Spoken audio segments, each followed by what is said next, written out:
ഈ സിസ്റ്ററിൻ്റെ പെരുമാറ്റം കണ്ടിട്ട് ബണ്ടിൽസ് ഓഫ് ലവ് ലെറ്റേഴ്സ് എൻ്റെ പ്രെയർ ബുക്കിൽ കൊണ്ടുവയ്ക്കും.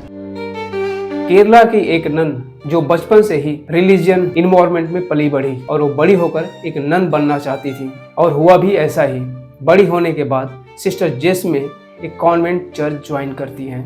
शुरू में सब कुछ सही चल रहा था, लेकिन धीरे धीरे उन्हें एक ऐसे रियलिटी का सामना करना पड़ता है जिसे जानकर वो शॉक रह जाती हैं. सिस्टर जेस्मे अपनी book Amen the autobiography of a nun में लिखती हैं कि कैसे एक सच को पूरी तरह से दबाया जाता है, कैसे उन्हें मेंटल हैरेसमेंट किया जाता है और उन्हें किसी भी तरह का कोई फ्रीडम नहीं दिया जाता. जिसमें अपनी बुक में लिखती हैं इंडिविजुअल थिंकिंग यहाँ पूरी तरह से दबा दिया जाता है. सुपीरियर लोग आपकी बात मानने से इनकार कर देते हैं और सबसे शॉकिंग बात तो ये है जो उन्होंने अपने बुक में लिखा है कि उनके साथ इनअप्रोप्रिएट बिहेवियर किया गया, मिसकंडक्ट और सेक्सुअल हैरेसमेंट का भी जिक्र किया है.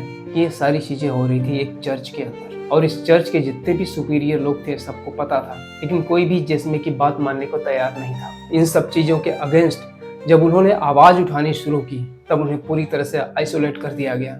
उन्हें मेंटल अनस्टेबल करने की भी कोशिश की गई और अंत में मजबूर होकर उन्हें उस जगह को छोड़ना पड़ा. ये बात सिर्फ एक चर्च की नहीं है. बेंगलोर के एक मदरसा में भी ठीक इसी तरह के एक एलिगेशन वहाँ के टीचर पर लगे थे और बाद में उसे अरेस्ट किया गया. आशाराम बापू और गुरमीत राम रहीम सिंह जैसे लोग भी इसी का फायदा उठाते हैं.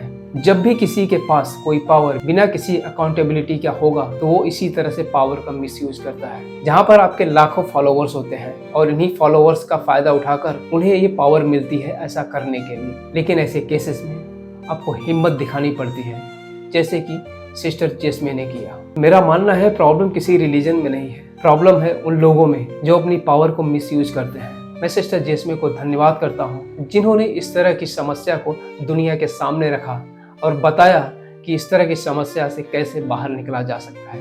मैं उम्मीद करता हूँ सिस्टर जेस्मे की ये बुक आम लोगों की ज़िंदगी में भी बदलाव जरूर लाएगी. धन्यवाद.